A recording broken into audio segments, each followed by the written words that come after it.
नमस्कार, विशेष में आपका स्वागत है। मैं हूं दीपक डोभाल। आज से करीब 26 साल पहले कश्मीर में आतंक की एक ऐसी लपटें उठी जिन्होंने धरती के इस स्वर्ग के सामाजिक ताने बाने को बिखेर कर रख दिया। घाटी की शान और पहचान कहे जाने वाले कश्मीरी पंडितों को अपनी जान और इज्जत बचाकर यहां वहां पनाह लेनी पड़ी। तब से लेकर आज तक कश्मीरी पंडितों के विस्थापन का मुद्दा बार बार उठता रहा, लेकिन हल कुछ नहीं निकला। कश्मीरी पंडित आज भी जिंदगी के उसी दोराहे पर खड़े हैं जहां 26 साल पहले थे। वो घर जाना चाहते हैं, लेकिन अपनी जान की कीमत पर नहीं। उनकी कुछ मांगे हैं, कुछ चिंताएं हैं और कुछ दर्द। वो सरकारों से कुछ चाहते हैं।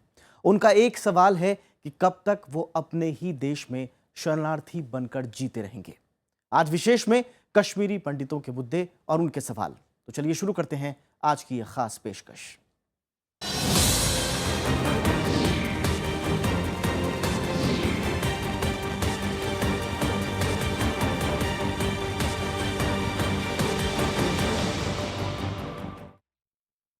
छब्बीस साल पहले अपना घर बार छोड़कर विस्थापन के लिए मजबूर हुए लोग आज अपनी जमीन और पहचान वापस पाने के लिए जद्दोजहद कर रहे हैं। हम बात कर रहे हैं कश्मीरी पंडितों की, जो अपने ही देश में शरणार्थियों की तरह जीने को मजबूर हैं।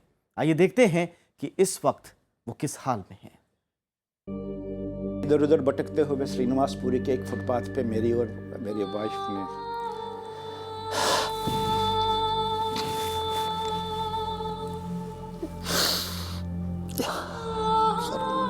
ये टीज 26 साल पुरानी है।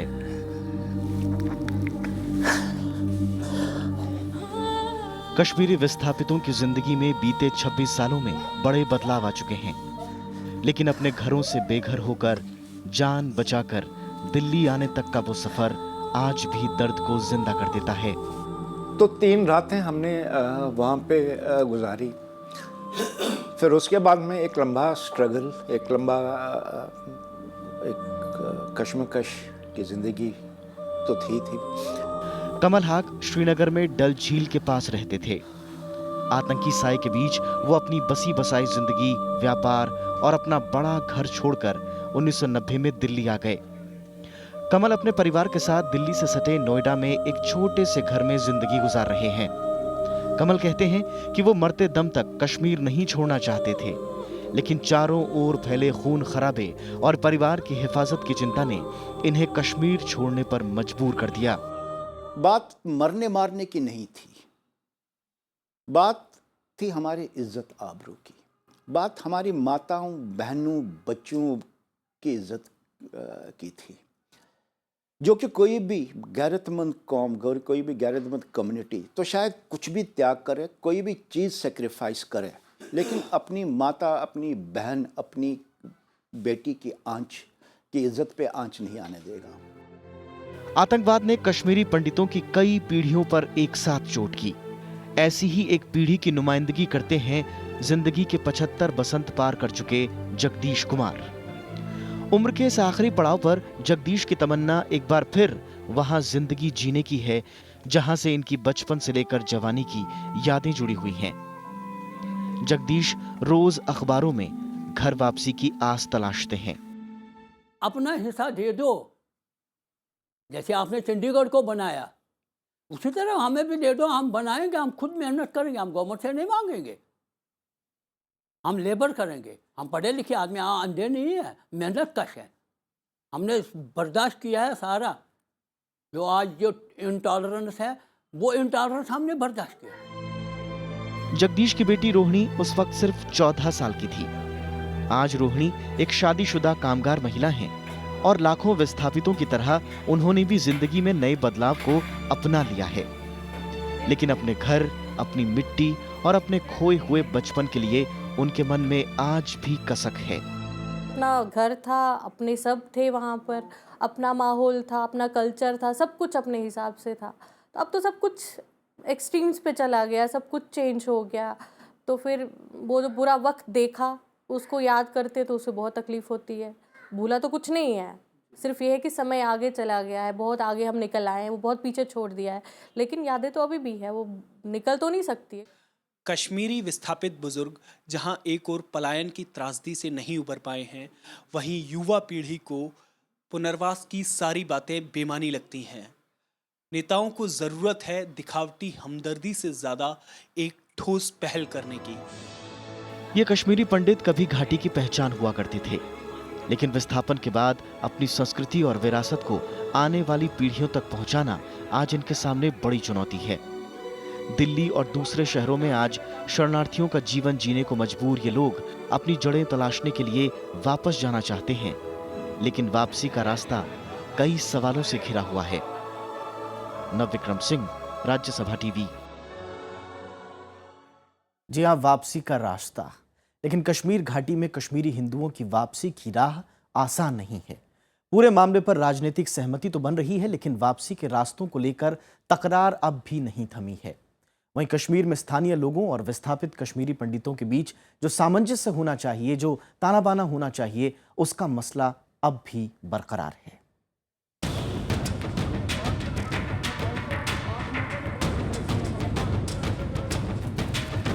हर साल 19 जनवरी को प्रदर्शन करना इन विस्थापित कश्मीरियों की नियति बन गया है। अतीत की खौफनाक यादों के बावजूद कश्मीर से इनका अटूट जुड़ाव है। कश्मीरी जबान इनकी नई पीढ़ी भी जानती है, लेकिन वापसी को लेकर कश्मकश है। कश्मकश इस बात को लेकर है कि वापसी के रास्ते क्या हों। जिनका ये कहना है कि साथ में मिलजुल कर रहें, साथ में मिलजुल के रह लिया, हमने देख लिया और कोई ऐसा हुआ नहीं प्रावधान कि अपने ही देश से निकाले गए। और जिन हालात से निकाले गए वो आप भी जानते हैं और हम भी जानते हैं, इस देश की जनता भी जानती है। क्योंकि वो हमें कहते हैं आप शामिल हो जाइए उनके साथ, जो वहाँ का माहौल है। क्योंकि जिन्होंने हमें मारा वो तो वहाँ फ्री घूम रहे हैं, उन पे कोई सज़ा आज तक नहीं दी गई। तो ऐसे माहौल में जाना बड़ा मुश्किल है। जो विस्थापित हैं वो शिद्दत से उस जगह को याद कर रहे हैं जहां की वो पैदाइश है। कश्मीर से विस्थापित होने के बाद ये देश के अलग अलग हिस्सों में अलग अलग कामों में जुटे हैं।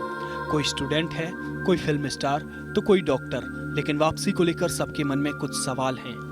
26 साल में जो भी हम देखते हैं, जो भी गवर्नमेंट आती है, जी हम इनको ये देंगे, एक मिनिमम प्रोग्राम है, अब इनको पैसे देंगे, अब घर बनाएंगे। हम कश्मीर से पैसे के लिए नहीं निकले। अगर हमें पैसे के लिए निकलना होता तो हम बैठे थे, अपने घरों में थे, सब नौकरी करते थे। हम इसलिए निकले हैं अपनी इज्जत बचाने के लिए, और वो इज्जत हम जब हमारी बचेगी वहाँ तब जाएंगे। हर साल ये बहस अचानक सिर उठा लेती है कि वापसी के बाद बसावट कैसी हो। पिछले साल तक केंद्र और राज्य सरकार के बीच एक समय बेहतर तालमेल दिखा, लेकिन अप्रैल 2015 में तालमेल की ये कड़ी अचानक टूट गई। केंद्र ने जब कश्मीरी विस्थापितों के लिए अलग बस्ती का प्रस्ताव दिया तो घाटी में अलगाववादी संगठनों ने विरोध शुरू कर दिया। यही नहीं, कश्मीर के ज्यादातर सियासी दलों ने ये कहना शुरू कर दिया कि कश्मीरी हिंदुओं की वापसी का स्वागत तो होगा, लेकिन इस शर्त के साथ कि अलग बस्ती की बजाय सब साथ में मिलजुल कर रहें। विस्थापन का मसला तब खटाई में पड़ता नजर आया जब तत्कालीन मुख्यमंत्री मुफ्ती मोहम्मद सईद ने मामले पर यू टर्न ले लिया। उन्होंने केंद्र सरकार से साफ कह दिया कि विस्थापित हिंदुओं के लिए अलग बस्ती नहीं बसाई जाएगी। लेकिन दूसरी तरफ विस्थापित हैं जिनके जहन में अतीत का खौफनाक मंजर आज भी धुंधला नहीं हुआ है। वो वापसी तो हर हाल में चाहते हैं, लेकिन अपनी जान और सुरक्षा की कीमत पर नहीं। जिन हालात में कश्मीरी पंडितों ने घाटी को छोड़ा, उससे अब भी वो खौफजदा हैं। सुरक्षा के बगैर वो वापसी को तैयार नहीं दिख रहे, लेकिन कश्मीर के अशांत राजनीतिक हालात में इसकी गारंटी के लिए शायद ही सरकार तैयार हो। ये वापसी तब तक नहीं होगी जब तक कि आप कश्मीर घाटी के अंदर सेक्युलरिज्म को नए सिरे से स्थापित करने के लिए कश्मीरी पंडितों के लिए एक अलग होमलैंड नहीं बनाते। एक होमलैंड का अर्थ है एक चंडीगढ़ टाइप यूनियन टेरिटरी अंदर कश्मीर के नहीं बनाते, जिस यूनियन टेरिटरी में 7 लाख कश्मीरी पंडित जाकर के बस सकें और उनको फिर से निकलना ना पड़े, क्योंकि वहाँ रिजेक्शन है। वहाँ कोई नहीं चाहता है कि कश्मीरी पंडित वापस आए। वापसी की दूसरी चुनौतियां भी हैं। एक तो विस्थापन के बाद नई जगह में लोगों ने नए सिरे से जिंदगी शुरू कर दी। पूरी नई पीढ़ी इसी बीच वयस्क हो गई।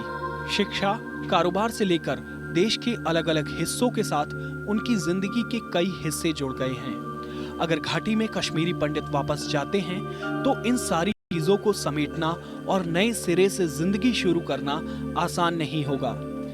जमीन, घर, खेती, शिक्षा और मुआवजे की मांग भी अलग है।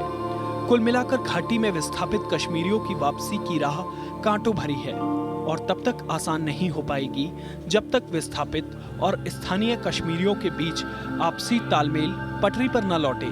नवविक्रम सिंह, राज्यसभा टीवी।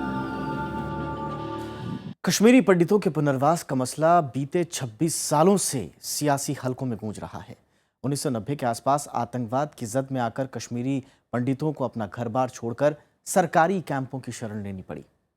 लेकिन दरअसल कौन है ये कश्मीरी पंडित और आखिर वो क्यों इस हाल में हैं, ये जानना भी बेहद जरूरी है। इस रिपोर्ट के जरिए ये समझने की कोशिश करते हैं।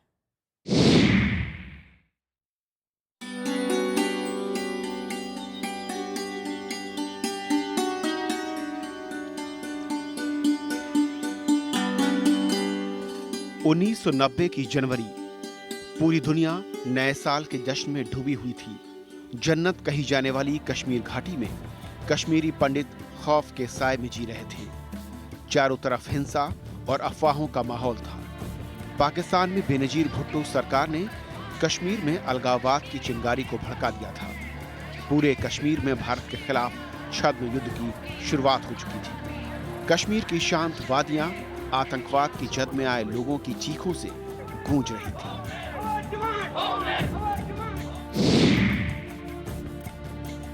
जनवरी 1990 की एक सुबह कश्मीर के लगभग हर हिंदू घर पर एक नोट चिपकाया गया।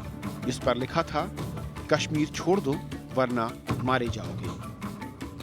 इससे पहले के कुछ महीनों यानी सितंबर 1989 से ही कई नेताओं और बड़े अधिकारियों को आतंकी अपना शिकार बनाते रहे, लेकिन धीरे धीरे आम लोग भी आतंकियों के निशाने पर आते गए। इसी दहशत के साए में कश्मीरी पंडितों का पलायन शुरू हुआ।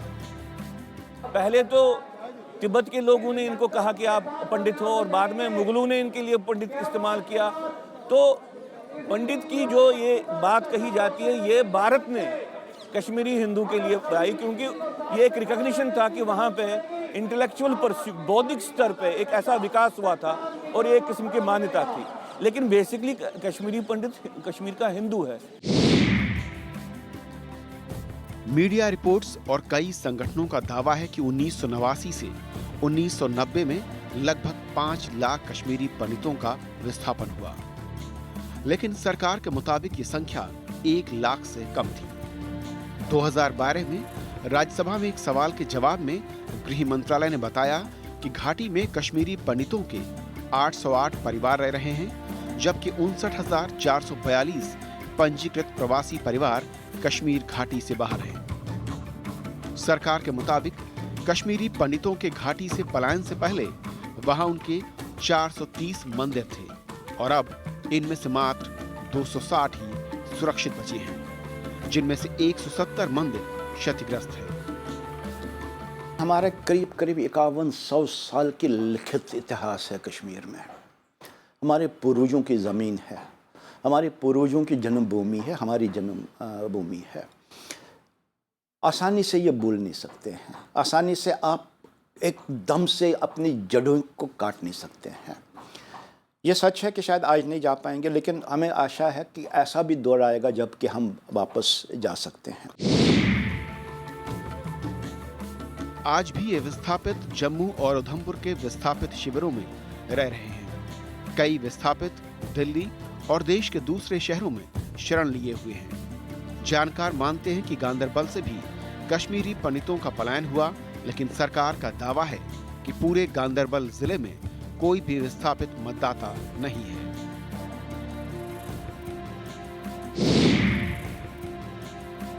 कश्मीरी पंडितों को कश्मीर का मूल निवासी माना जाता है, जिनकी संस्कृति 5000 साल पुरानी बताई जाती है। इन्हें घाटी में दोबारा बसाए जाने की बात आजकल जरूर की जा रही है, लेकिन फिलहाल इनके अस्तित्व और भविष्य पर बड़ा सवालिया निशान लगा हुआ है। नवविक्रम सिंह, राज्यसभा टीवी। 1989 और 90 के दौर में जब कश्मीर में आतंकवाद चरम पर था, तब से ही कश्मीरी पंडित अपनी मूल धरती से अलग हैं। अब उनके पुनर्वास को लेकर एक बार फिर से बहस हो रही है, लेकिन उनकी वापसी और पुनर्वास के लिए अब तक कौन कौन से कदम उठाए गए, ये जानना भी जरूरी है। देखते हैं ये रिपोर्ट।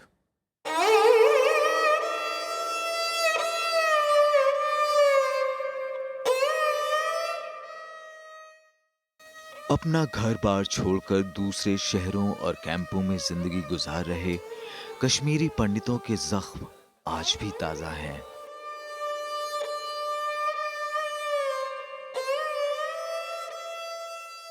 घाटी से कितने कश्मीरी पंडितों को विस्थापित होना पड़ा और कितनों की जिंदगी वहीं खत्म हो गई, इसके आंकड़े अब तक साफ नहीं हैं। सरकार कागजों पर दर्ज संख्याओं को पैमाना मानती है, लेकिन आप बीती सुनाने वालों के पास न शब्द हैं न संख्या। जम्मू कश्मीर में 90 के दशक से हर चुनाव से पहले ही कश्मीरी पंडितों की नफरी और पूछ परख शुरू हो जाती है, लेकिन चुनाव खत्म होते ही हवाई बुलबुले की तरह मामला और हमदर्दी गायब हो जाती है। सच्चाई दरअसल ये है कि सरकारें कश्मीरी पंडितों को उनकी खोई जमीन और घर वापस दिलाने में कोई राय ही नहीं बना पाईं। कश्मीरी पंडित घर से पहले इज्जत और सुरक्षा मांग रहे हैं, लेकिन सरकार के पास पुनर्वास के पैसों के अलावा किसी चीज की गारंटी नहीं। 2008 से अनाउंस हुई और कोई आगे नहीं आया। आपने 7 लाख कहा, 7 लाख देंगे तब भी कोई नहीं आया। आपने 20 लाख कहा देंगे तब भी कोई नहीं आया। आप 50 लाख भी कहिए, कोई नहीं आएगा जब तक कि आप मूल मुद्दे को एड्रेस नहीं करते हैं, क्योंकि वहाँ से निकाल बाहर किया गया, आपको सेक्युलरिज्म को तबाह किया गया है। विस्थापितों को वापस घाटी लाने की कई मर्तबा कोशिशें हुई, लेकिन वो जमीन पर नहीं उतर पाईं।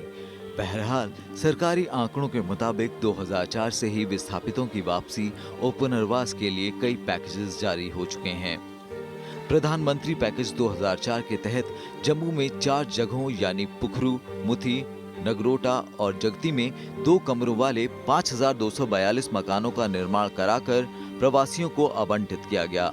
इसके अलावा बड़गाम जिले के शेखोपुरा में 200 फ्लैटों का निर्माण कराकर उन्हें शेयरिंग आधार पर राज्य सरकार में नौकरी करने वाले प्रवासियों और कश्मीर में ही दूसरी जगहों पर बसे प्रवासियों को आवंटित किया गया। 2008 में सरकार ने 1618 करोड़ 40 लाख रुपए के बड़े पैकेज की घोषणा की। इसमें प्रवासियों के लिए मकानों की खरीद और निर्माण, ट्रांजिट कैंपों के लिए वित्तीय सहायता, प्रवासियों के लिए नकद राहत जारी करने, छात्रों की छात्रवृत्ति, रोजगार, किसानों और बागवानों को मदद, भुगतान न किए गए कर्जों के ब्याज की माफी जैसी कई सुविधाओं का प्रावधान किया गया था।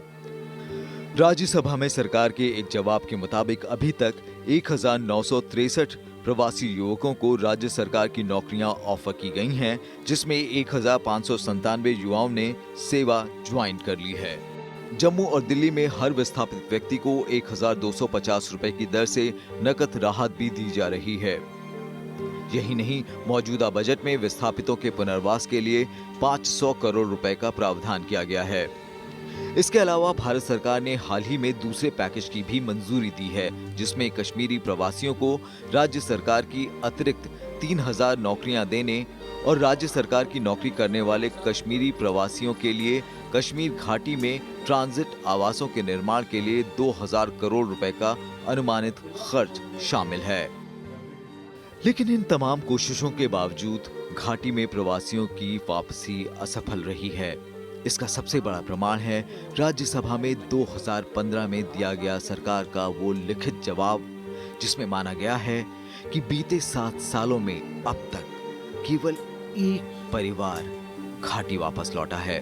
पिछले साल जम्मू कश्मीर सरकार ने सुप्रीम कोर्ट में एक हलफनामा दायर कर इस बात की तस्दीक भी की। दीपक ढोभाल के साथ नवविक्रम सिंह, राज्यसभा टीवी। कश्मीरी पंडितों की वापसी की कहानी कश्मीर समस्या से जुड़ी हुई है। कश्मीर के अतीत से काटकर इसे अलग से नहीं देखा जा सकता। 1980 के दशक के खत्म होते होते जो आतंकवादी घटनाएं तेज हुई, उसी के बाद कश्मीरी हिंदुओं ने घाटी से पलायन किया। विशेष में जाते जाते देखते हैं क्या है कश्मीर की समस्या और कश्मीरी पंडितों के मामले से ये किस तरह से जुड़ी हुई है। इजाजत दीजिए, नमस्कार।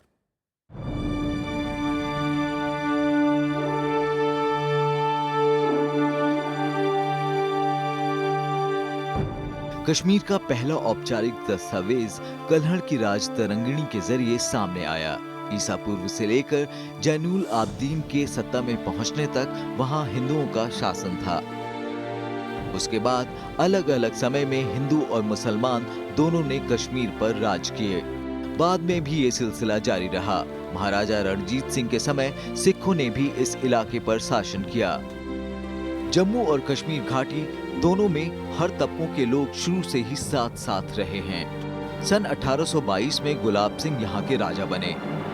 सन 1857 में गुलाब सिंह की मौत के बाद रणबीर सिंह सत्ता में आए। 1885 में प्रताप सिंह राजा बने।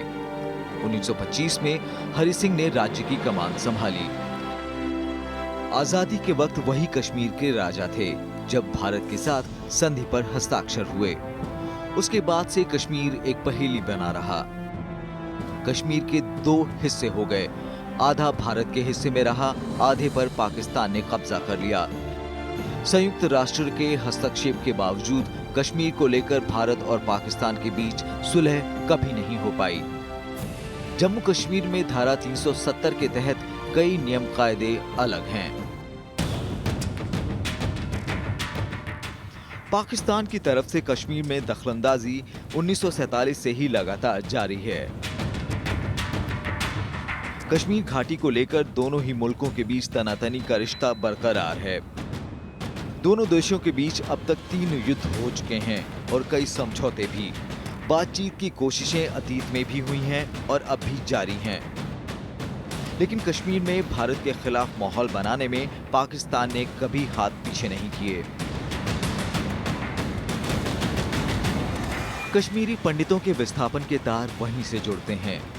1988 में भारत विरोधी प्रदर्शन जब वहां तेज हुए तो घाटी को कई दफा कर्फ्यू से गुजरना पड़ा। फायरिंग और कर्फ्यू उस समय कश्मीर की सामान्य घटना बन गई। 1989 में पाकिस्तान ने उग्रवादियों को हथियार मुहैया कराने में मदद पहुंचाई और आतंक अपने चरम पर पहुंच गया।